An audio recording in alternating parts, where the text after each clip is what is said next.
মঞ্চের ডানে বামে যারা আছেন সম্মানিত ব্যক্তিবর্গ, সামনে বসা মুসলমান ভাইরা, পর্দার আড়ালের সম্মানিতা মা এবং বোনেরা, প্রশাসনের ভাইরা, প্রাণ প্রিয় যশোরবাসী, আমি প্রথমে দোয়া করছি মহান রব্বুল ইজ্জাত আল জালালের দরবারে মরহুম শেখ আকিজউদ্দিন, তার একজন সন্তান এ দুনিয়া থেকে বিদায় নিয়েছে। এ মাহফিল যিনি এককভাবে বাস্তবায়ন করতেন খুলনা বেজেরডাঙ্গার ময়দানে, উনি কয়েক বছর আমাদের ভেতরে নেই। আলহাজ শেখ মমিন উদ্দিন, আল্লাহ রাব্বুল আলামিন তার কবরটাকে যেন জান্নাতুল ফেরদাউস বানিয়ে দেন, বলেন আমিন।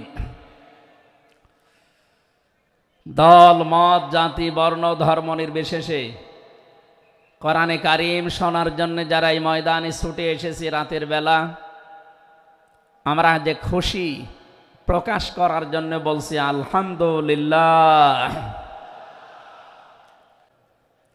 যে আল্লাহ আমাদেরকে কণ্ঠ ছেড়ে দিয়েছেন কথা বলার জন্যে। 15.5 বছর মনে হচ্ছিল যে আমাদের বুকের ওপর একটা পাথর চাপা দেওয়া আছে। পাথরটা আল্লাহ নিজের কুদরতি ভাবে সরিয়ে দিয়েছেন। যে আল্লাহ আমাদেরকে এখন এই যে কথা বলার মতো সুযোগ দিয়েছেন, বলেন আলহামদুলিল্লাহ। পৃথিবীতে মানুষ যা পেয়েছে সব কিছুর তুলনায় আল্লাহর কাছে কোরআনে কারিম শ্রেষ্ঠ সম্পদ। আজকের এই ময়দানে সম্পর্ক শুধু কোরআনে কারিমের সাথে, নয়তো আমরা এই হাজার লক্ষ মানুষেরা এ রাতের বেলা প্রচণ্ড শীত অপেক্ষা করে আসতাম না। শুধুমাত্র শেখ মহিউদ্দিন সাহেব ডাক দিলে আমরা আসতাম, বিষয়টা এমন না। এখানে সম্পর্ক এই সৌন্দর্যের সাথে কোরআনের। এই জন্য যারা স্বেচ্ছাসেবকের দায়িত্বে আছেন আমি তাদেরকেও ওয়েলকাম জানাচ্ছি, ধন্যবাদ জানাচ্ছি। তাদের এই কষ্ট, তাদের এই শ্রম আল্লাহ রাব্বুল আলামিন যেন জান্নাতে যাওয়ার পাতিহ বানিয়ে দেন, বলেন আমিন। কোরআনে কারিমে রব্বুল আলামিন বলেন, কুল বিফাদলিল্লাহি ওয়া বিরহমাতিহি ফাবিযালিকা ফালিয়াফরাহু হুয়া খায়রুম মিম্মা ইয়াজমাউন, বলেন আল্লাহু আকবার। আল্লাহ পাক বলেন, নবী আপনি বলুন, তাম পৃথিবী যা পেয়ে আনন্দে আছে, যা গেইন করে, যা অ্যাচিভ করে, যা অর্জন করে, আমি আল্লাহর কাছে কোরআনে কারিম শ্রেষ্ঠ সম্পদ। সুতরাং কোরআন যারা পেয়েছে তারা যেন আনন্দ করে। আজকে খুলনা বিভাগের মানুষগুলো, খুলনা বিভাগ সহ বাংলার অন্যান্য বিভাগ থেকেও মানুষেরা আজকে এসেছে কোরআনে কারিম সত্যি যারা শোনার জন্যে, বোঝার জন্যে এসেছি। এটা পুরা এখন ইবাদত চলছে। আমরা খুশি দুনিয়ার সব কিছুর তুলনায় আজকে, বলেন আলহামদুলিল্লাহ। প্রাণ প্রিয় শ্রোতা মণ্ডলী, কোরআনের শ্রোতা যারা আমরা এখানে বসে আছি, এর আগে যারা দুনিয়ায় কোরআনে কারিম শুনেছে, কিয়ামত পর্যন্ত যারা শুনবে, কোরআনে কারিম এই শ্রোতাকে 3 ভাগে বিভক্ত করে দিয়েছে। এখানে ওই 3 প্রকার মানুষ আছে, কিয়ামত পর্যন্ত তারা থাকবে। প্রথম নাম্বার, এই কোরআনে কারিম শোনার পরে যারা বাধা দিয়েছিল এই দুনিয়ায়, আল্লাহর কোরআন তাদেরকে ঘোষণা দিয়েছে তারা কাফির। এই বাংলাদেশে আমরা এই 54 বছরে নামধারী মুসলমান, কিন্তু অনেক কাফেরের আচরণ দেখতে পেয়েছি। সূরা হামিম সাজদার 26 নম্বর আয়াতে আল্লাহ তাদের পরিচয় দিয়েছেন, وَقَالَ الَّذِينَ كَفَرُوا لَا تَسْمَعُوا لِهَذَا الْقُرْآنِ وَالْغَوْا فِيهِ لَعَلَّكُمْ تَغْلِبُونَ। আল্লাহ পাক বলেন, কাফেরেরা সিদ্ধান্ত নিয়েছিল সব চলতে দেওয়া যাবে, মুহাম্মাদের কোরআনে কারিম এটা চলতে দেওয়া যাবে না। কারণ তারা বুঝেছিল এটা ১৫০০ বছর আগে নাসিল হওয়া। ভালোভাবে আবু জেহেল টের পেয়েছিল, বুঝেছিল এ কোরআনে কারিম মুহাম্মদুর রাসূলুল্লাহ যেটা বোঝাতে চায়, এটা যদি সত্যি জনগণ বুঝতে পারে আর মেনে নেয়, আমি যে অবৈধ চেয়ারে বসে আছি এই চেয়ার থাকবে না। যুগে যুগে যারা কোরআন বাধা দিয়েছে তারা এইটাই টের পেয়েছে। তারা খুব ভালোভাবে জানে কোরআন যারা প্রচার করে সত্যিই কোরআনের এই কথাগুলো যদি সাধারণ মানুষেরা জনগণ বুঝে ফেলে, আমরা যে শয়তানি করি, আমরা যে অবৈধভাবে টিকে আছি, এইটা থাকবে না। এই জন্যে বাস্তবতা হচ্ছে কোরআন শুনলে বাধা দেবে এরা ১ নাম্বারে কাফের। আমরা জানি কাফের মারা গেলে জানাজা হয় না, হয়? বলেন বলেন। কাফেরের জন্য দোয়া করাও জায়েজ নেই। আল্লাহ রাব্বুল আলামিন বলেন, মা কানা লিন-নাবিয়্যি ওয়াল্লাযীনা আমানু আইয়াস্তাগফিরু লিল মুশরিকিন ওয়ালাউ কানু উলি কুরবা মিন বা'দি মা তাবায়্যানা লাহুম আন্নাহুম আসহাবুল জাহিম। সূরা তাওবা ১১৩ নম্বর আয়াতে আল্লাহ জানিয়েছেন হযরত ইব্রাহিম আলাইহিস সালাম সম্পর্কে যদি আয়াতটা নাযিল হওয়া তামাম দুনিয়ার মানুষকে উদ্দেশ্য করায় আয়াত দিয়ে, হে নবী, কোন নবীর জন্যে কোন ইমানদারের জন্যে এটা জায়েজ না, শোভনীয় না, উচিত না যে কোনো মুশরিক মারা গেলে তার জন্য আল্লাহর কাছে সে ক্ষমা চাবে, ইস্তিগফার করবে। ওয়ালাউ কানু লি কুরবা, আল্লাহ পাক বলেন যদিও এটা নিজের নিকট আত্মীয় হয়, মা তাবায়্যানা লাহুম আন্নাহুম আসহাবুল জাহিম, যার প্রতি এটা প্রমাণ হয়ে গেছে যে লোকটা জাহান্নামে যাবে, যার কাজকর্ম, যার ঈমান আমল আকীদা দেখে টের পাওয়া যায়, এই রকম মানুষের জন্য কোনো ঈমানদার না কোনো নবীর জন্যও দোয়া করা, ইস্তিগফার করা জায়েজ নেই। বলেন নাউজুবিল্লাহ।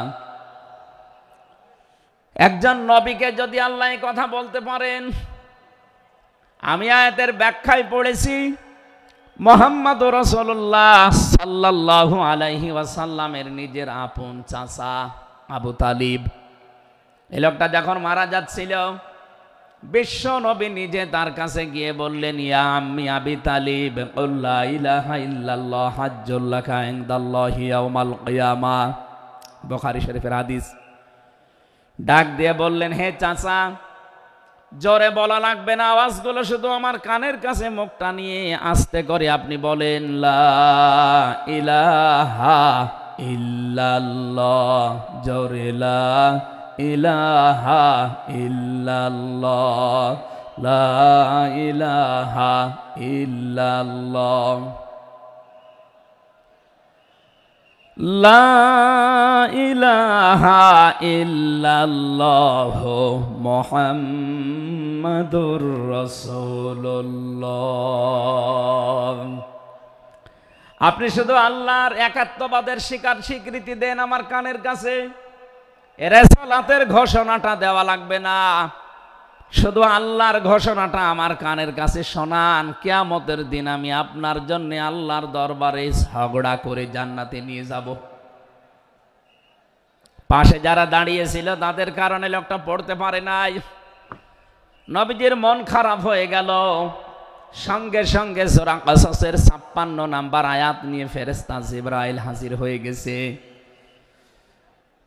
ইন্নাকা লা তাহদি মান আহবাবতা ওয়ালাকিন্নাল্লাহা ইয়াহদি মাইয়াশা ওয়া হুয়া আ'লামু বিল মুহতাদিন।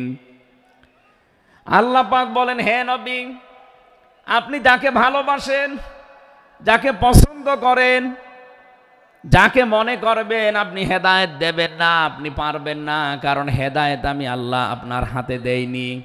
হেদায়েত আমি আল্লাহ নিজের হাতে রেখে দিয়েছি। আমি আল্লাহ যাকে ইচ্ছা তাকে এটা দান করি, আর আমি আপনার চাইতে ভালো জানি যে হেদায়েত পাবে কে। জেলখানার ভেতরে 3টা বছর আল্লামা মামুনুল হক হাফিজাহুল্লাহ, আমরা দুইজন এক জায়গায় ছিলাম। সকালে এবং দুপুরের খাবার আমরা এক জায়গায় খেতাম। মাঝে মাঝে আমারে বলতেন যে হামজা, বাইরে যদি আল্লাহ নিয়ে যায় কোনোদিন কাফেরের জানাজায় যাব না, পড়াবো না। আমারে বারবার জিজ্ঞাসা করেছি, ভাই আপনি কাফের পান কোথায়? বাংলাদেশে তো সেরকম কাফের আমরা দেখি না।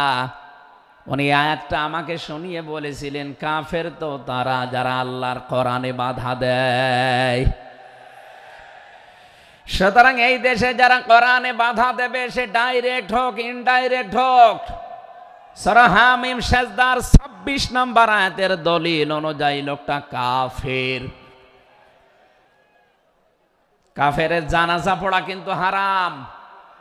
আমার মনে হয় এখন দেশের অবস্থা যা, আমরা যদি এই সিদ্ধান্তে উপনীত হতে পারি যে কাফেরের জানাজা বন্ধ হয়ে যাবে, আগামীতে কোরআনে কারিম বাধা দেওয়ার মতো সাহস অনেকেই করবে না। কোরআনে কারিমের শ্রোতা 1 নম্বরে পেলাম যারা কাফের। এ 15.5 বছর থেকে শুরু করে 54 বছর আমরা যা দেখলাম, অনেকেই কিন্তু ডাইরেক্ট ইনডাইরেক্ট বাধা দিয়েছেন। এখনো যদি ওইরকম মানুষ থাকেন এই দেশে, আপনি তাওবা করবেন, আপনি সংশোধিত হয়ে যাবেন। আর যেহেতু এখন সংস্কার চলছে, আপনি নিজেকেও সংস্কার করে নেবেন। কোরআনের শ্রোতা হিসাবে আমরা 2 নম্বরে পেয়েছি তাদের নাম। আল্লাহ রাব্বুল আলামিন বলেন, ওয়াইদা কিলা লাহুম তাআলাউ ইলা মা আনজালাল্লাহু ওয়া ইলার রাসূলি রাআইতাল মুনাফিকিনা ইয়াসুদ্দুনা আনকা সুদুদা। সূরা নিসার 61 নম্বর আয়াতে আছে, হে নবী, মানুষদেরকে আপনি যখন বলবেন আসো আল্লাহর বিধানের দিকে আসো, রাসূলের জীবনের দিকে আসো, আপনি দেখতে পাবেন অনেক মানুষ শুনতেও আসবে কোরআন, আপনার কথাও শুনতে আসবে। কিন্তু যখন দেখবে যে এগুলো কোরআনের সাথে আমাদের জীবনের মিল নেই, রাসূলের এই আদর্শের দিকে ডাকে, এগুলোর সাথে বাস্তবতা আমাদের মেলে না, রাআইতাল মুনাফিকিনা ইয়াসুদ্দুনা আনকা সুদুদা, আপনি দেখতে পাবেন ও মানুষগুলো আস্তে করে আপনার কাছ থেকে পেছন ফিরে কেটে পড়ছে। বলেন নাউজুবিল্লাহ। সুতরাং কোরআন শুনতে এসে যেগুলো যাদের জীবনে মিলবে না, এই মানুষগুলো যদি মন খারাপ করে, রাগ করে, যে কোনো কায়দায় চলে যেতে চান, আপনি মনে করবেন মুনাফিকের জার আপনার ভেতরে আছে। আল্লাহ আমাদের হেফাজত করুন, বলেন আমিন। 3 নম্বর শ্রোতার বর্ণনা পেয়েছি সূরা আনফালের 2 নম্বর আয়াতে। আল্লাহ পাক বলেন, ইন্নামাল মুমিনুনা আল্লাযীনা ইযা যুকিরাল্লাহু ওয়াজিলাত কুলুবুহুম ওয়া ইযা তুলিয়াত আলাইহিম আয়াতুহু যাদাতুহুম ঈমানা ওয়া আলা রাব্বিহিম ইয়াতাওয়াক্কালুন। চিৎকার করে বলেন আল্লাহু আকবার।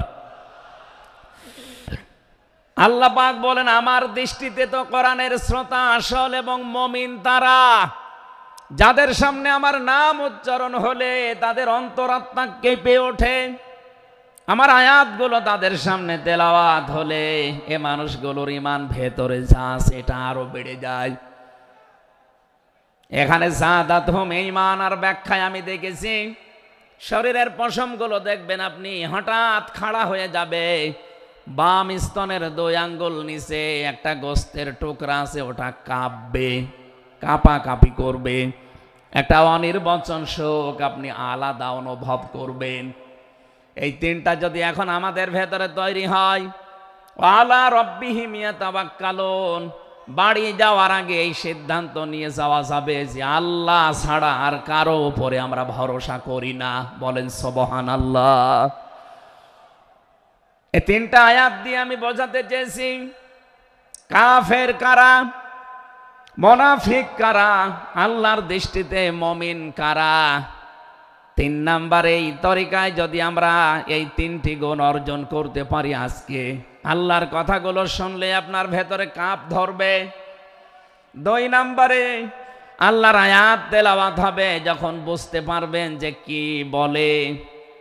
ওয়াইদা সামিউ মা উনজিলা ইলার রাসূলি তারা আয়ুনাহুম তাফিদু মিনাদ দামি'i মিম্মা আরাফু মিনাল হক ইয়াকুলুনা রব্বানা আমান্না ফাকতুবনা মা'আশ শাহিদিন। সূরা মায়েদা 7 নাম্বার পারার 1 নাম্বার পৃষ্ঠার 1 নাম্বার লাইনের 83 নাম্বার আয়াতে আছে। তাফসিরে ফি জিলালিল কোরআন থেকে শোনাচ্ছি। রব্বুল আলামিন বলেন, নবী আপনি যখন ওদের সামনে পড়বেন, আমার এই আয়াতগুলো যখন ওরা মন দিয়ে শুনবে, অনুধাবন করতে পারবে, উপলব্ধি করার যোগ্যতা যাদের আছে, আপনি দেখবেন ওদের চোখ দিয়ে মনের অজান্তেই পানি পড়ছে। এজন্য অ্যাক্টিভ হন আরো, কারণ কোরআন শোনার 2টা নিয়ম আল্লাহ দিয়েছেন। ফাসতামিউ লাহু ওয়া আনসিতু, শুধু শোনা না, তাহলে সামিয়া দিতেন। আল্লাহ ফাসতামিউ দিয়েছেন, এজন্য মনোযোগ সহকারে শুনতে হবে। আজকের তেলাওয়াতকৃত আয়াত থেকে আমরা তাফসীর আকারে কথা বলবো ইনশাআল্লাহ। 2 নাম্বারে চুপ থাকা লাগবে। আমি এখনো অনেককে দেখতে পাচ্ছি এদিকে ওদিকে তাকাচ্ছেন, গল্প করছেন। আশা করছি কোরআনে বর্ণিত আল্লাহর এই 2টা নির্দেশ আপনি মেনে নেবেন। 1 নাম্বারে চুপ থাকবেন, 2 নাম্বারে মনোযোগ সহকারে শুনবেন। লাআল্লাকুম তুরহামুন, আশা করা যায় আল্লাহর রহমত এখানে নাজিল হবে।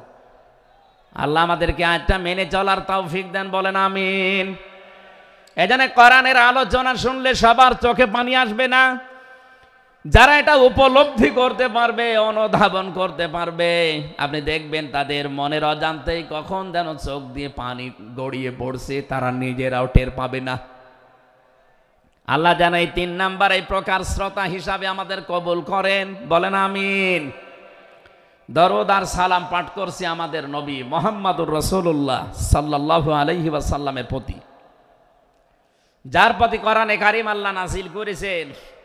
সেই কোরআনকে যদি আপনি জিজ্ঞাসা করেন, হে কোরআন, যার উপরে নাযিল হলে তার সম্পর্কে তোমার ভেতরে কোনো কিছু আছে, কোনো পরিচয়?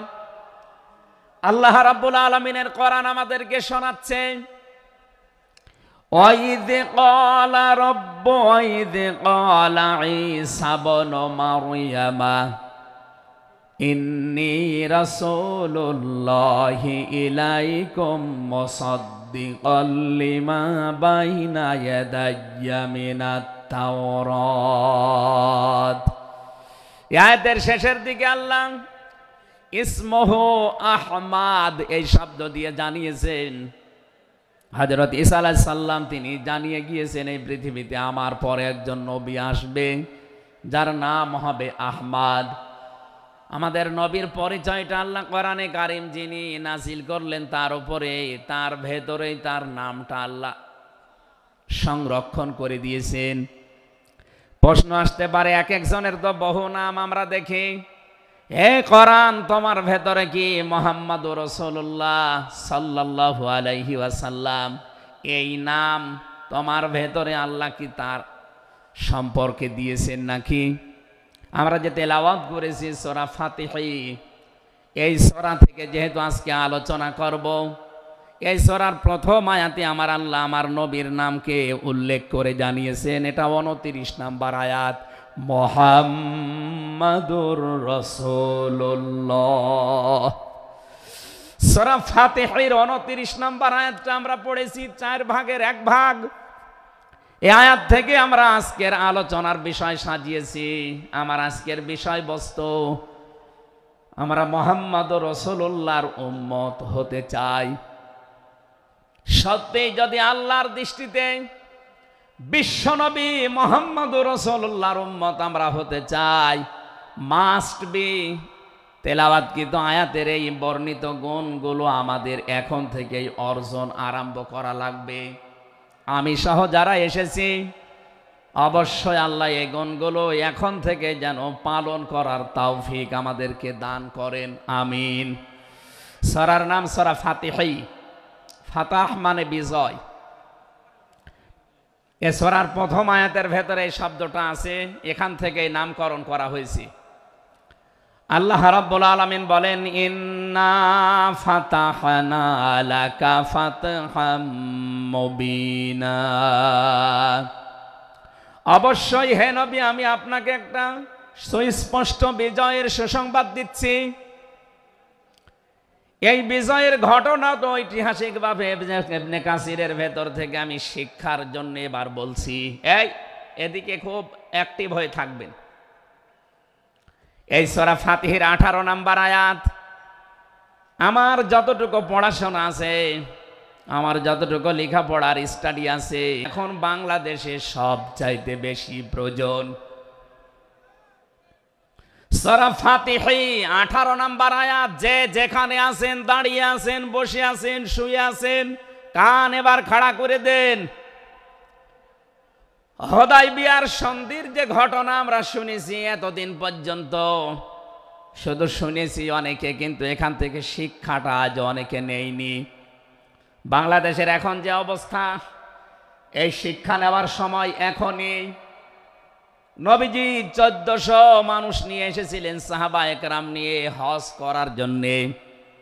হুদায়বিয়া নামক যে জায়গাটা এখন কূপ আছে, এখানে এই জায়গায় নবীজি আশ্রয় নিলে আস্তানা গাড়লেন, তাঁবু গাড়লেন। কাফেরদের পক্ষ থেকে এখানে প্রতিবন্ধকতা সৃষ্টি করা হয়েছে যে না, আপনাদেরকে আমরা আর যেতে দেব না। বিশ্বনবী তাদেরকে প্রস্তাব দিলেন যে আমরা কিচ্ছু নিয়ে আসিনি সাথে করে, শুধু হজ করেই চলে যাব। কাফেরদের পক্ষ থেকে আওয়াজ এলো না, আপনাকে আমরা যেতে দেব না, তবে আমাদের একটা প্রস্তাব আছে। আপনি যদি আগামী বছরে আসেন হজ করে যেতে পারবেন, কিন্তু এবছরে আপনাদেরকে আমরা আল্লাহর ঘর কাবায় যেতে দেব না। কি নিষ্ঠুর আচরণ! তাকান, আল্লাহ পাকের নবী আল্লাহর ঘর তাওয়াফ করবে, বাধা দিচ্ছে যারা আল্লাহকে বিশ্বাস করে না তারা। এ বাংলাদেশে 50টা বছর কোরআনে কারিম প্রচার করেছে যারা, কোরআনের পাখি শহীদ আল্লামা দেলাওয়ার হোসাইন সাইদি রহমতুল্লাহ আলাইহি, তার নামে মামলা দেওয়া হয়, কেস দেওয়া হয়, তিনি নাকি ধর্মীয় অনুভূতিতে আঘাত দিয়েছে। আমার তো মনে হয় 1500 বছর আগে নবীজিকে যারা বাধা দিয়েছিল আল্লাহর ঘর কাবায় হজ করতে দেবে না, 1500 বছর পরে যেন তাদের প্রেতাত্মারাই ফিরে এসেছে। আল্লাহর নবী বললেন, ঠিক আছে, ওসমানকে পাঠালাম। হযরত ওসমান ইবনে আফফান রাদিয়াল্লাহু তাআলা আনহু তিনি গেলেন। হযরত ওসমানকে তারা আটক করার পরে ঘোষণা দিয়ে দিল, কতিলা ওসমান ইবনে আফফান, ওসমানকে হত্যা করা হয়েছে। এ সংবাদ যখন নবীজির কাছে এসেছে, যশোরবাসী খুব খেয়াল করেন, এখানে হযরতে ওসমানকে তারা হত্যা করার ঘোষণা দিয়ে মিথ্যা একটা সংবাদ পাঠিয়ে দিয়েছে নবীজির কাছে। নবীজি সাহাবায়ে কেরামকে বললেন, যারা ইহরামের কাপড় পরে এসেছিলে সব এখন খুলে ফেলো। সাহাবায়ে কেরাম বলেন, হে রাসূল, ইহরামের কাপড় খুললে হজ? বলে, হজ আগামী বছর। বাংলার মুসলমানেরা, আমি কেন বলছি এই আয়াতটা 2-1 মিনিট পরে আপনি টের পাবেন। দ্বিতীয় নম্বর, নবীজি বললেন আজকে রমজান মাস, এটা এ রমজান মাসের এখন আর আধা ঘন্টা 1 ঘন্টার সময় আছে মাত্র ইফতারি করার, এখনই ভেঙে ফেলো, ইফতারি করে ফেলো। দরকার আগামীতে রোজা, আবার রমজানের সিয়াম আবার করে দেওয়া যাবে। যে 2টা সিদ্ধান্ত নিলেন, 2টাই ফরজ, একটা রোজা, একটা হজ। নবীজি কিন্তু জানতেন ইহরামের কাপড় খুলে ফেললে হজ ভেঙে যাবে, আর একটু পরেই তো ইফতারি করলে রোজাটা হয়ে যায়। বিশ্ব নবী বলেন না এক্ষুনি রোজা ভেঙে ফেলো। আবার বলছে কান খাড়া করেন, আমি কিন্তু 2 মিনিটের ভেতরে জায়গায় যাব। এত বড় দুইটা বড় বড় ফরজ বিধান নবীজি লঙ্ঘন করছেন, কারণটা কি? কারণ একটাই, ওরা একজন নিরপরাধ মানুষকে আটক করে হত্যার ঘোষণা দিয়েছে। আপনি বাংলাদেশকে 15.5 বছরের সাথে ওই ঘটনাটা মিলান। একটা নিরপরাধ মানুষ, মাত্র একজন, তাকে আটক করে হত্যার ঘোষণা দেওয়ার কারণে যদি নবী মুহাম্মদ রাসূলুল্লাহ হজ ছেড়ে দিতে পারেন, রোজা ছেড়ে দিতে পারেন, তিনি ওই বাবলা গাছের নিচে হাত দিলেন, সাহাবায়ে কেরামকে বললেন আমার হাতের উপরে সবাই হাত লাগাও, আমি আজকে তোমাদেরকে বায়াত গ্রহণ করাবো, শপথ নেব তোমাদের কাছে। 1399 জন নবীর সাথে আছে, আর হযরত ওসমানকে যেহেতু তারা আটক করেছে, এই 1399 জন সবাই নবীজির হাতের উপরে একটার পরে হাত দিতে আছে। বিশ্ব নবী ডাক দিয়ে বলেন সাহাবীরা, জিবরাইল এই মাত্র সূরা ফাতিহা এই সূরার 18 নম্বর আয়াতটা আমাকে তেলাওয়াত করে শুনিয়ে গেল। জিবরাইল এসেছিল, তোমরা কেউ দেখতে পাওনি। জিবরাইল আয়াতটা শুনিয়েছে, লাকাদ রাদিয়াল্লাহু আনিল মুমিনিনা ইয ইউবাইউনাকা তাহতাশ শাজারাতি ফাআলিমা মা ফি কুলুবিহিম ফানজালাস সাকিনাতা আলাইহিম ওয়া আসাবাহুম ফাতহান করিবা। খুব খেয়াল করেন, সেই সময় পর্যন্ত আমি চলে এসেছি। নবীজি নিজের বাম হাতটা সাহাবায়ে কেরামদের উপরে রেখে বললেন, সাহাবীরা আজকের এই বায়াতের উপরে, শপথের উপরে আল্লাহ পাক নিজেই জানিয়েছেন যে তিনি রাজি হয়ে গেছেন। আয়াতটা শুরু করার আগে আল্লাহ 2টা তাকিদ দিয়েছেন, লাম এবং কদ। লাকাদ রাদিয়াল্লাহু আনিল মুমিনিন, আল্লাহ পাক বলেন আমি নিজে মুমিনদের উপরে অবশ্যই অবশ্যই রাজি হয়ে গেছি। রাজি হব না, হয়ে গেছি। তাহতা শাজারাতি, এই গাছের নিচে আপনার হাতের উপরে যারা হাত দিয়ে আজকে শপথ বাক্য পাঠ করছে যে ওসমান হত্যার বদলা না নিয়ে কেউ মদিনায় ফেরত যাবে না, আমি আল্লাহ তাদের মনের খবর যেহেতু জানি, ফাআলিমা মা ফি কুলুবিহিম, তারা যে শপথ নিচ্ছে এটা কিন্তু লোক দেখানোর জন্য না, এটা মন থেকেই। ফানসালাস সাকিনাতা আলাইহিম, তাদের উপরে আমি আল্লাহর প্রশান্তি নাসিল হয়ে গেছে অলরেডি। ওয়াসাবাহুম ফাতাহান করিবা, তাদেরকে আমি আসন্ন একটা বিজয়ের সুসংবাদ দিচ্ছি। সুতরাং এই বায়াতের রিদওয়ানের উপরে যেহেতু সবাই হাত দিয়েছে, ওসমানের হাতটা এখানে নেই, হে নবী আপনার বাম হাতটা উপরে তুলে ধরেন, এইটাই আমি ওসমানের হাত হিসাবে মেনে নিলাম। তার মানে 1400 মানুষের উপরে আমি আল্লাহ অলরেডি রাজি হয়ে গেছি। আমার মুসলমান ভাইরা, এবার আমি খেয়াল করার জন্য আর একবার বলছি, এইটা বলার জন্য আমি এতক্ষণ ঘুরছিলাম। একটা নিরপরাধ মানুষকে ওরা মিথ্যা তথ্য ছড়িয়েছে যে আটক করা হয়েছে, মেরে ফেলা হয়েছে, হত্যা করা হয়েছে। নবীজি একজন মানুষের জীবনের বদলা নেওয়ার জন্য 1400 মানুষকে তিনি বায়াত করাচ্ছেন, শপথ বাক্য পাঠ করাচ্ছেন। একটু খেয়াল করেন তো, একজন মানুষের জীবনের জন্য জীবন দিতে প্রস্তুত 1399 জন, আর নবী সহ এমন বাক্য তিনি পাঠ করিয়েছেন, এমন শপথ নিয়েছেন যে আল্লাহ অলরেডি রাজি হয়ে আয়াত নাজিল করছেন। নবীজি বললেন ওরা ওসমানকে হত্যা করেছে, ওসমান একজন নিরপরাধ মানুষ। একটা নিরপরাধ মানুষকে বিনা কারণে আটক করে হত্যা করেছে, ওদের কোনো ক্ষমা নেই। আমরা আজকে এই 1400 মানুষ শপথ নিলাম, ওদেরকে হত্যার প্রতিশোধ না নিয়ে আমরা কোনোদিন আর মক্কা মদিনায় ফেরত যাব না। আমার তো মনে হচ্ছে বাংলাদেশে এখনো বহু মানুষ বিনা কারণে যাদেরকে হত্যা করা হয়েছে, নিরপরাধ মানুষগুলোকে ফাঁসির কাস্টে ঝোলানো হয়েছে, কত মানুষকে মৃত্যুর দিকে ঠেলে দিয়েছে। এখনো জিন্দা শহীদ জনাব এটিএম আজহারুল ইসলাম এখনো জেলখানায় পচতেছে। বানানো বিচার ব্যবস্থা, বানানো বিচারপতি, নিজেদের উকিল, নিজেদের পিপি, নিজেদের সাক্ষী, নিজেদের রায় সব দিয়ে একটা মানুষকে আর 17 বছর আপনি আটক করে রেখেছেন। আমার তো মনে হয় এখন সময়ের দাবি, সূরা ফাতিহা থেকে যেহেতু তাফসীর শুনছেন, আজ এই বাংলার 18 কোটি জনগণের উপরে যদি আল্লাহ পাক খুশি হতে চান, এই নিরপরাধ মানুষগুলোকে জেলখানা থেকে মুক্ত করা লাগবে।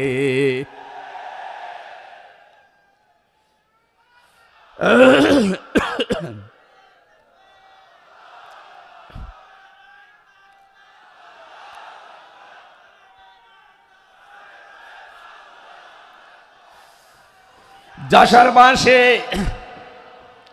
আল্লাহ রাব্বুল আলামিন এখানে কয়েকটা বিষয় আমাদেরকে উপহার দিতে চেয়েছেন সুসংবাদের মাধ্যমে। 1 নম্বরে আল্লাহ বলেন আমি রাজি হয়ে যাব।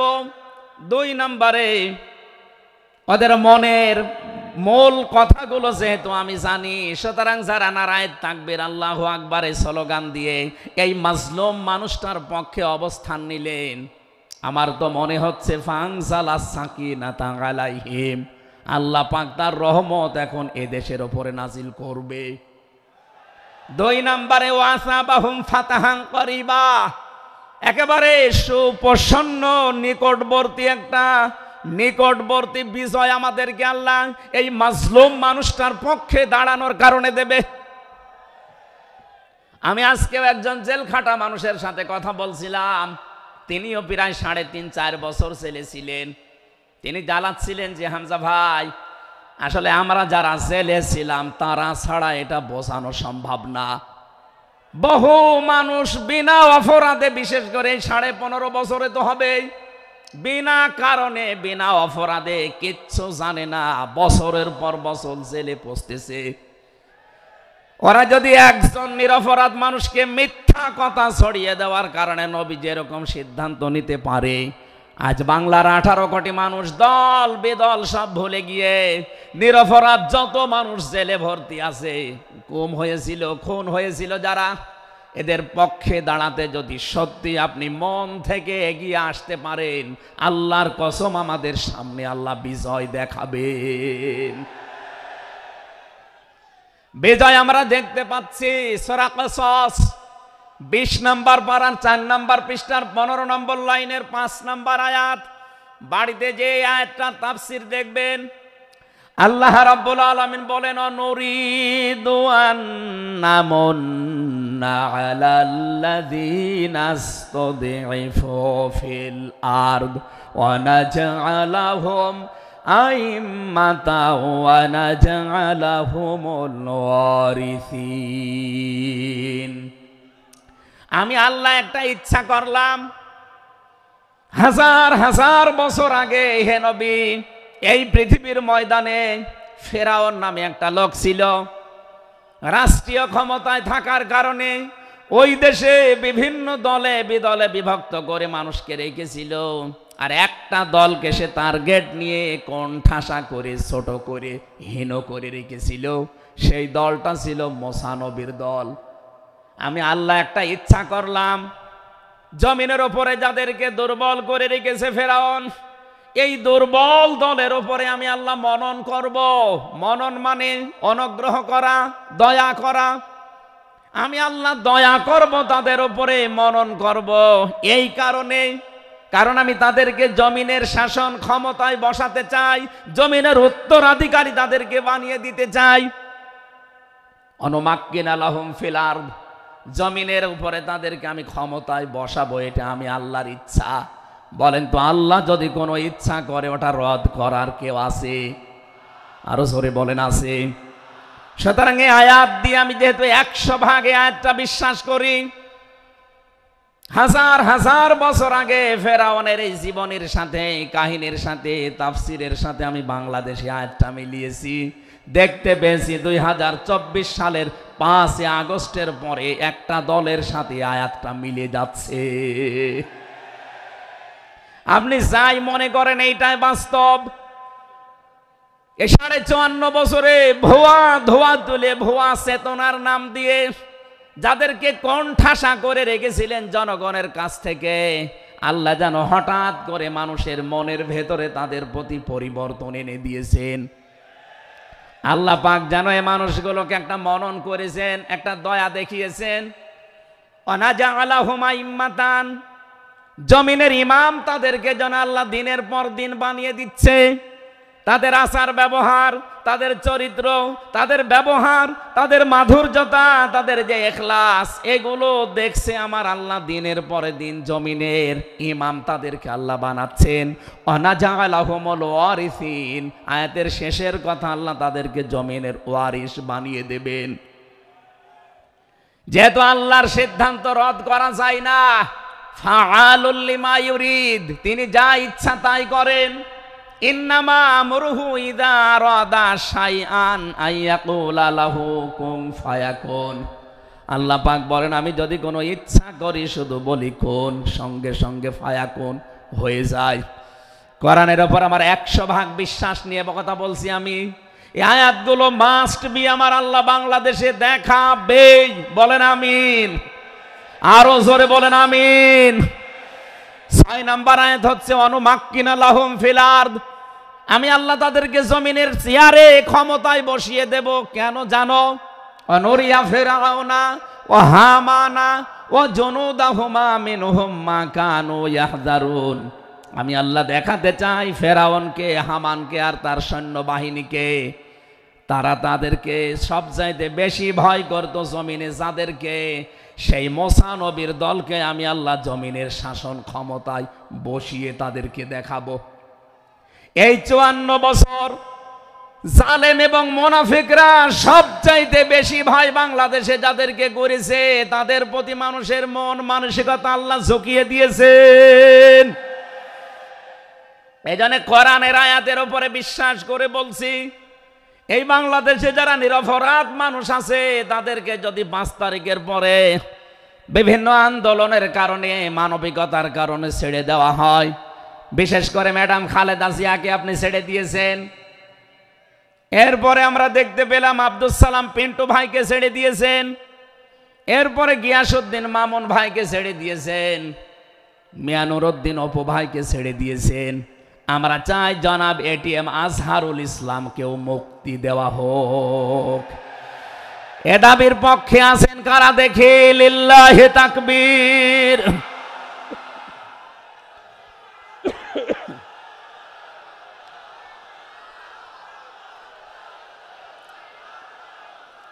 আলহামদুলিল্লাহ। ভাই, আমি আয়াতটা পড়লাম এই জন্যে, 1500 বছর আগে একটা নিরপরাধ মানুষের পক্ষে দাঁড়ানোর কারণে যদি আল্লাহ এতগুলো সুসংবাদ দিতে পারে, সাকিনা নাজিল করা, সুপ্রসন্ন, একেবারে নিকটবর্তী বিজয় দেওয়া, আমরা যদি আজ নিরপরাধ মানুষগুলো যারা আজ জুলুমের শিকার হয়ে 15.5 বছর 17 বছর মানবেতর জীবন যাপন করছে, আমি তো 3 বছর তার ভুক্তভোগী।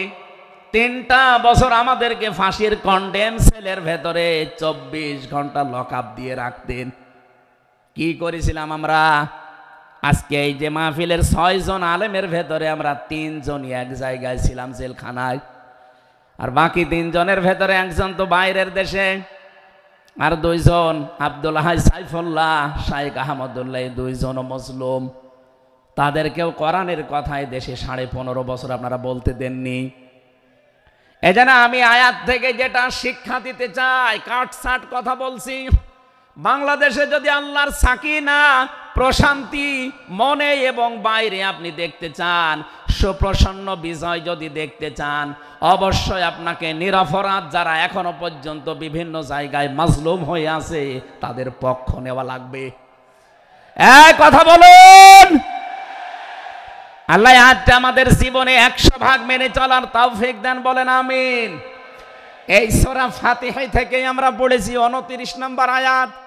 আমাদের আলোচনার বিষয় মুহাম্মদুর রাসূলুল্লাহর উম্মত কারা। রব্বুল আলামিন বলেন মুহাম্মাদুর রাসূলুল্লাহ, মুহাম্মদ সাল্লাল্লাহু আলাইহি সাল্লাম আল্লাহর রাসূল। হে নবী, দুনিয়ার কেউ যদি আপনার রিসালাত স্বীকার না করে, কেউ যদি সাক্ষী না দেয়, আমি আল্লাহ নিজে সাক্ষী দিয়ে দিলাম আপনি আমার রাসূল।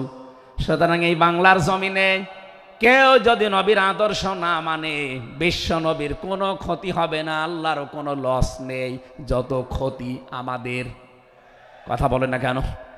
কোরআনের চোখ লাগিয়ে দেখতে পাচ্ছি এদেশে হাজারো মানুষ জাহান্নামে দৌড়াচ্ছে, কারণ নবী মুহাম্মদুর রাসূলুল্লাহ বাদ দিয়ে পৃথিবীতে যদি অন্য কাউকে কিয়ামত পর্যন্ত কেউ আদর্শ মেনে চলে, কোরআনের কসম দিয়ে বলছি মাস্ট বি লোকটা জাহান্নামী। এজন্য এরকম আচরণে যারা আছেন, বুঝে হোক না বুঝে হোক, আল্লাহ রাব্বুল আলামিনের পরিচয় দেওয়ার আগে আমার আল্লাহ রাসূলের পরিচয় আমাদের কাছে দিয়েছেন।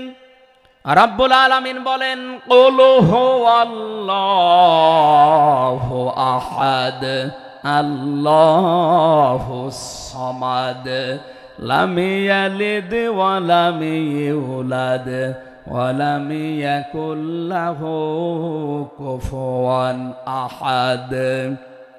এখানে আল্লাহর একাত্মবাদের শিক্ষা দেওয়া হচ্ছে। আল্লাহ পাক বলেন হে নবী আপনি বলুন, অথচ শোনানো হচ্ছে যার কথা, তার কথা তো আগে বলার দরকার ছিল।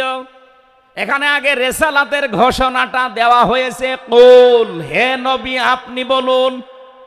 ও বাংলার মুসলমানেরা, ফেরাউনের জীবনী পড়ে আমি দেখেছি সে কিন্তু আল্লাহর একাত্মবাদের ঘোষণা দিয়েছিল, কিন্তু রিসালাতের ঘোষণা দেয়নি, এজন্য লোকটা ঈমান পায়নি। বাংলাদেশে বহু মানুষকে আমরা দেখতে পাচ্ছি আল্লাহর কথা বললেও বলেন আমরা কি নামাজ পড়ি না, রোজা রাখি না, আমি কি হজ করি না, দান সাদকা করি না, এগুলো সব আল্লাহর বিধান। এগুলোর পাশাপাশি আল্লাহর প্রেরিত পুরুষ যিনি আমাদের এই জামানায়, আল্লাহর প্রেরিত পুরুষ যিনি কিয়ামত পর্যন্ত, তার নাম মুহাম্মাদুর রাসূলুল্লাহ। জ্ঞানী মানুষ যারা বসে আছেন এক কথায় তারা বুঝবেন আমি জানি। আজ বিশ্ব নবীর আদর্শ বাদ দিয়ে আপনি কার আদর্শ মানেন আপনার বিবেকের কাছে প্রশ্ন করেন। এটা রাজনীতি মনে করে কেউ যদি চলে যান আপনার কপালে আগুন লাগবে, আপনারও মরণ হবে ফেরাউনের মতো। ও আল্লাহকে মেনেছিল কিন্তু রিসালাত মানে নাই। এদেশে আজ অনেকেই আল্লাহর কথা বললে নামাজ পড়ে, রোজা রাখে, হজ করে আসে, দান সাদকা করে। আরে ভাই এগুলো সবই আল্লাহর বিধান। আপনি আল্লাহকে মানেন, কিন্তু তার প্রেরিত পুরুষ এই জামানায় যিনি কিয়ামত পর্যন্ত, তার নাম মুহাম্মাদুর আবার জোরে বলেন মুহাম্মাদুর রাসূলুল্লাহ। এতক্ষণ পর্যন্ত যা বললাম আমি আশা করছি আপনি বুঝেছেন। বিশ্ব নবী বাদ দিয়ে অন্য কারো আদর্শ এই জমিনে মানা যাবে না। মানলে আপনি বুঝে মানেন, আর না বুঝে মানেন আপনি জাহান্নামী। এখন যদি মুসা আলাইহিস সালাম আসে দুনিয়ায়, যদি ঈসা নবী এখন আসে, আর আমরা কেউ যদি আল্লাহর নবী মুহাম্মদুর রাসূলুল্লাহকে বাদ দিয়ে ঈসা নবী মুসা নবীকেও মেনে চলি, নিছক আপনি জাহান্নামী। এটা রেকর্ড হচ্ছে, সারা দুনিয়ায় যাবে। সূরা আলে ইমরানের ৮০ নম্বর আয়াত। অন্য ধর্মে যারা আছেন, ইহুদি খ্রিস্টান আহলে কিতাব যারা দাবি করেন, এমনকি এই মুশরিকদের ভেতরেও যারা, বৌদ্ধদের ভেতরে যারা অমুসলিম, তাদেরকে বলছি আপনারা ভুল পথে আছেন। আপনারা যাদেরকে নবী নাম বলে চলেন, যিশু বলেন, ঈসা আলাইহিস সালামকে, মুসা আলাইহিস সালামকে আপনারা যোসেফ বলে ডাকেন। আপনাদের ওই সমস্ত নবীগুলো তাওরাতে ইনজিলে অলরেডি ঘোষণা দিয়েই গেছে যে আমাদের পরে একজন শেষ নবী আসবে, তার নাম মুহাম্মাদুর রাসূলুল্লাহ বা আহমদ। তাকে যদি তোমরা জীবদ্দশায় পেয়ে যাও, পৃথিবীর সব কিছু ছেড়ে দিয়ে তার আদর্শটা গ্রহণ করবা, নয়তো পথভ্রান্ত হয়ে পথভ্রষ্ট হয়ে জাহান্নামে যাওয়া লাগবে। যাকে মেনে চলার দাবি করেন সেই যিশু, সেই যোসেফ, হযরতে ঈসা নবী, হযরতে মুসা নবী, তারাই যেহেতু ঘোষণা তাওরাতে ইনজিলে দিয়ে দিয়েছে, হয়তো আপনাদের পুরোহিত যারা, ধর্মগুরু যারা, ঠাকুর যারা আপনাদেরকে শোনায় না। এই সত্য বিধান আপনি ইনজিলে পড়েন। আমার শেষের শব্দ ছিল ফিত তাওরাতি ওয়াল ইনজিল। এই দুইটা কিতাব আপনারা পড়ে দেখবেন, এখানে আমাদের নবী, শেষ নবীর বর্ণনা আছে 903 জায়গায়। বলেন আল্লাহু আকবার। আল্লাহ পাক প্রথম শব্দে জানাতে চেয়েছেন, হে নবী, কেউ যদি আপনাকে স্বীকার না করে, কেউ না মানে, আমি আল্লাহ নিজে ঘোষণা দিলাম, ওয়াল্লাযীনা মাআহু আশিদ্দাউ আলাল কুফফার। আপনার সঙ্গে সাথী যারা হবে, আপনার সাথে যারা থাকবে, আপনার উম্মত বলে যারা কিয়ামত পর্যন্ত দাবি করবে, তাদের ভেতরে এই গুণগুলো মাস্ট বি পাওয়া যাবে। যশোরবাসী, এবার আপনাদের জন্যে আপনি মিলান তো এই আয়াতটা নিজের জীবনে আছে কিনা। ওয়াল্লাযীনা, আর যারা, মাআহু, আপনার সঙ্গে থাকবে, আশিদ্দাউ আলাল কুফফার, তারা কাফেরদের প্রতি বজ্রকণ্ঠ হবে। কালকে মাওলানা মামুনুল হক, আমি ছিলাম কালকে চট্টগ্রামের ফেনীতে, একটু লাইভ দেখেছি। উনি কিন্তু শেষের দিকে এটা জানিয়েছেন, ওঠো, বজ্রমুঠি করো, ঘোষণা দাও। এ কথা বলেনি? এই কথা বলেন না কেন? ওনার এইটাই সামারাইজ, আশিদ্দাউ আলাল কুফফার, কাফেরদের প্রতি কঠোর হওয়া লাগবে। সেই সময় এখন অলরেডি চলছে।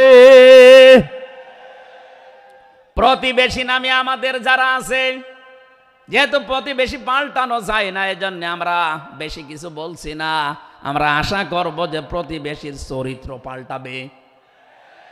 নবীজি প্রতিবেশী সম্পর্কে এত বেশি কথা জানিয়েছেন, মাঝে মাঝে বলতেন, জিবরাইল, প্রতিবেশী সম্পর্কে যত কথা তুমি বলো, মনে হয় যে আমার জমি জায়গার ভাগও দেওয়া লাগবে। যেহেতু এত দামি জিনিস প্রতিবেশী, এত গুরুত্বপূর্ণ, আপনাদেরকে তো আমরা আর পাল্টাতে পারবো না, আমাদের জমির সাথে আপনাদের জমি। এই জন্য বলছে আপনারা চরিত্র পাল্টাবেন। আপনি মাইক্রোসফট, ভয়েস অফ আমেরিকা, এগুলো সব খ্রিস্টানরা, ইহুদিরা চালায়। তারা আজ তামাম দুনিয়ার 257টা রাষ্ট্রে কিন্তু অলরেডি জানিয়ে দিয়েছে, বিশ্বে সবচাইতে বেশি মিথ্যা কথা বলা হয় ভারতে। পৃথিবীর 257টা রাষ্ট্রের ভেতরে বেশি সংখ্যালঘুরা নিরাপত্তার সহিত বাস করে বাংলাদেশে। অথচ এই দুইটা এতদিন, এই 54 বছর আমরা স্বাধীন হয়েছি, 54টা বছরে আমাদের পেছনে এই মিথ্যা দুইটা তথ্যই প্রতিবেশীরা ছড়িয়েছে। সারা দুনিয়ার মোড়লদেরকে বলতো যে বাংলাদেশে সংখ্যালঘু নির্যাতন হয়। এদেশের গোবিন্দ পরামানিক, কুমার কি সেন যেন, কয়েকজন মিলে তারা বিবৃতি অলরেডি মাঝে মাঝাই দিচ্ছে যে আগস্টের 5 তারিখের পর থেকে বাংলাদেশে আমরা সবচাইতে বেশি নিরাপত্তায় আছি সংখ্যালঘুরা। এখনো তো কোরআনে কারিম এই দেশে কায়েম হয়নি। আমি কোরআনের এই অনুষ্ঠান থেকে আপনাদেরকে গ্যারান্টি দিতে পারি, আল্লাহর কসম, কোরআনে কারিম যদি এদেশের রাষ্ট্রীয় ক্ষমতায় চলে আসে, বাংলাদেশের সবচাইতে বেশি নিরাপদে থাকবে সংখ্যালঘুরা। একজন মুসলমানের মাথায় যদি কেউ আঘাত করে, একটা গুনাহ হবে। একটা অমুসলিমের গায়ে যদি কেউ আঘাত করে, ডবল গুনাহ হবে। বাংলার মুসলমানেরা অনেকে মনে করেন যে এটা মনে হয় নতুন হাদিস। না, আপনি একজন মুসলমানকে আপনি মারলেন, আপনার নিজের ভাই, সে আল মুসলিম ও আখুল মুসলিম, কিন্তু অমুসলিম আপনার ভাই, এ কথা কোরআনেও নেই, হাদিসেও নেই। কে কথা বলেন এখন? 3টা বিষয় যদি কারো ভেতরে পান, সে যেই হোক। 1 নম্বরে কেউ যদি আমার কেবলাকে কেবলা মনে করে, ফাহুয়া আখি, সে আমার ভাই। 2 নম্বরে আমার জবাই করা জিনিস যদি সে খেতে চায়, ফাহুয়া আখি, সে আমার ভাই। 3 নম্বরে সে যদি আমার মতো নামাজ পড়ে, সে আমার ভাই। সুতরাং এই তিনটা বিষয় সামনে রেখে আমরা এই দেশে যারা আছি, মতের হয়তো মিল নেই, দলের হয়তো নামের মিল নেই, কিন্তু এই তিনটা বিষয় যারা মানবেন, আমার মতো নামাজ পড়বেন, আমার কাবাকে কাবা মনে করবেন, আমার জবাইকে তো ব্যস্ত আপনিও খাবেন, এটা যেই হোক এই দেশে আমরা সবাই তাকে ভাই ভাই ভাই মনে করি। কথা বলেন ঠিক কিনা? এই তিনটার বাইরে যারা আছেন তারা তো আর আমার ভাই না। তাদের সম্পর্কে কি? তারা আমার এই দেশের আমানাত। এক নম্বরে এই সংখ্যালঘু যারা আছে, হিন্দু হোক, খ্রিস্টান হোক, বৌদ্ধ হোক, মুশরিক হোক, যাই হোক, যারা আছে তাদের ওপর যদি আপনি অত্যাচার করেন, তাদের মন্দির ভাঙেন, তাদের দেবতাকে গালি দেন, তাদের মাথায় বাড়ি দেন, চাঁদাবাজি করেন, এক নম্বরে জুলুমের গুনাহ হবে, দুই নম্বরে আমানতের খেয়ানতের গুনাহ হবে। এই জন্য আমরা সাবধান থাকি। আগস্টের 5 তারিখের পরে আমরা অনেকের চরিত্র একটু ওলট পালট দেখতে পাচ্ছি। আশা করছি আপনি থামবেন, নয়তো কিন্তু বদনাম হয়ে যাচ্ছে। আপনি গোয়েন্দা বিভাগের খোঁজ রাখেন, তারা কিন্তু সব নখদর্পণে রেখেছে, কে কি করছে এটা সব তারা দেখছে।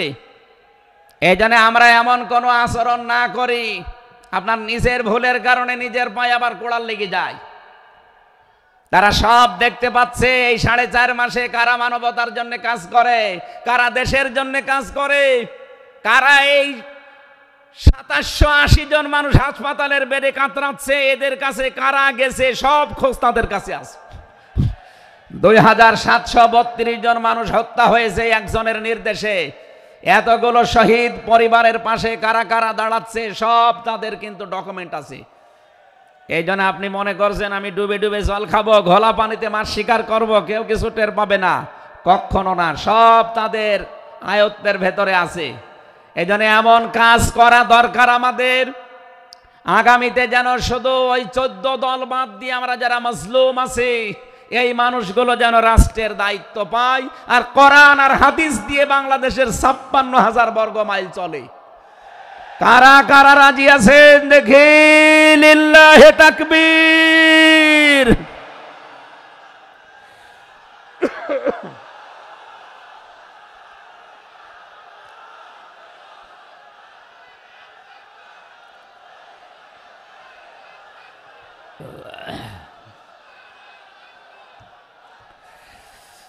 আমার ভাইরা, এবার আমি মূল কথায় যাচ্ছি। মুহাম্মদুর রাসূলুল্লাহর উম্মত হতে হলে আমাদেরকে বজ্রমুষ্টি হওয়া লাগবে, ঐক্যবদ্ধ হওয়া লাগবে। যারা নবীর উম্মত, কাফের যারা, তাদের বিরুদ্ধে। আমি কাফেরের পরিচয় সে প্রথমে দিয়েছি। যে মানুষগুলো কোরআনে কারিমে বাধা দেয়, কোরআনের শিক্ষায়, কোরআনের প্রচারে, কোরআনের প্রসারে, কোরআন কায়েমে যারাই বাংলাদেশে বাধা দেবে, তার নাম আব্দুল আলিম হতে পারে কে কাফের। এদের বিরুদ্ধে কঠোর হওয়া লাগবে আপনাকে। আমি আবার বোঝার জন্য বলছি, নাম হয়তো আপনার আল্লাহর নাম আপনি নিয়েছেন আব্দুল আলিম, আব্দুল খালেক, কিন্তু আপনার কাজ যদি কোরআন প্রচারে বাধা দেওয়া হয়, ডাইরেক্ট ইনডাইরেক্ট, অবশ্যই আপনি বুঝতে পেরেছেন আমি কি বলছি। আপনি কিন্তু আর সাধারণ মানুষ নেই, আপনি মুনাফিকও নেই, আপনি মুসলমানও নেই, আপনি কাফের হয়ে গেছেন। আল্লাহ আমাদের হেফাজত করুন, বলেন আমিন। কাফেরদের যত অনুষ্ঠান আছে সেখানেও কড়াকড়ি করা লাগবে আপনাকে। কে বলেছে ধর্ম যার যার উৎসব সবার? এটা কুফরি কথা। ধর্ম যার যার, উৎসব তার তার। এই কথা বলুন। মান তাশাব্বাহা বিকওমিন ফাহুয়া মিনহুম। যার সাথে যার সাদৃশ্য মিলবে, সে আচার ব্যবহারে, ধর্মীয় রীতিনীতিতে কিয়ামতের দিন তার সাথে থাকা লাগবে। কোনদিন আজ পর্যন্ত আপনি পিটিয়েও কোন হিন্দু ভাইকে গরু জবাই করেন যখন কোরবানি দেওয়ার জন্য, তাকে পাবেন। তারা জানে যেটা আমাদের ধর্মীয় অনুষ্ঠান না, এই জন্য তারা আসে না, ঠিক করে তারা আসে না। আপনি কোন কারণে সেখানে যাবেন?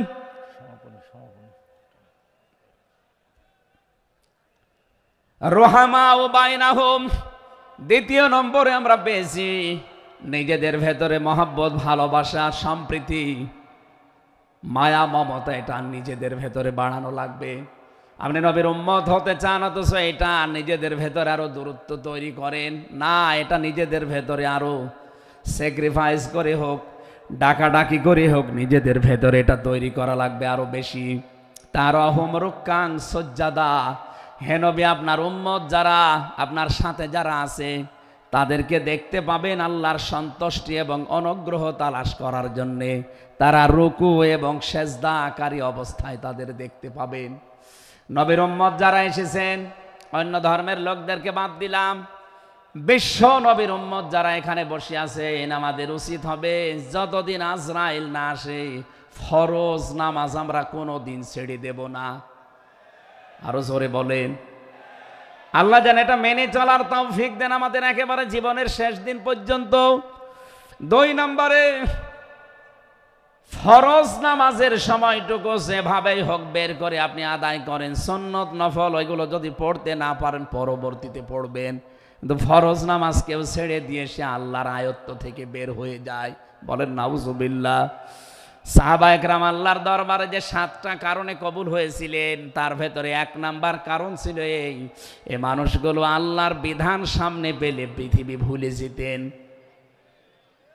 আব্দুল্লাহ আনসারী রাদিয়াল্লাহু তাআলা আনহুর জীবনী পড়েছি।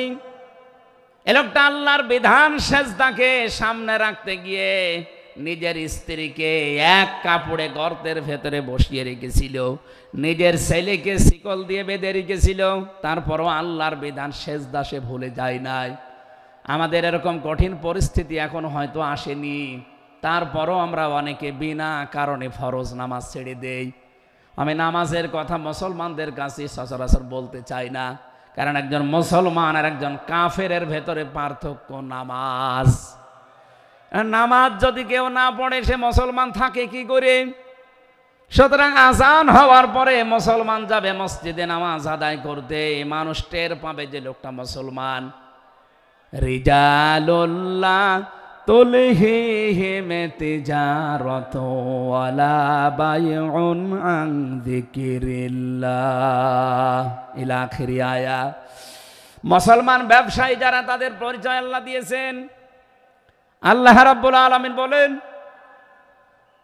এই পৃথিবীর ময়দানে যারা মুসলমান ব্যবসায়ী আজান হওয়ার সঙ্গে সঙ্গে ব্যবসা প্রতিষ্ঠান বন্ধ করে দিয়ে তারা সেজদায় দৌড়াবে। ইয়াবতাগুনা ফাদলাম মিনাল্লাহি ওয়া রিদওয়ানা। এখানে আল্লাহ 2টা শব্দ ব্যবহার করেছেন। আল্লাহর ফজল যদি কেউ চায় তাহলে অবশ্যই তাকে মসজিদে যাওয়া লাগবে। আল্লাহুম্মা ইন্নী আসআলুকা মিন ফাদলিকা, ফজলের জন্য জমিনে আল্লাহ পাঠিয়েছেন আমাদেরকে, আর রহমতের জন্য তার ঘর মসজিদে পাঠিয়েছেন।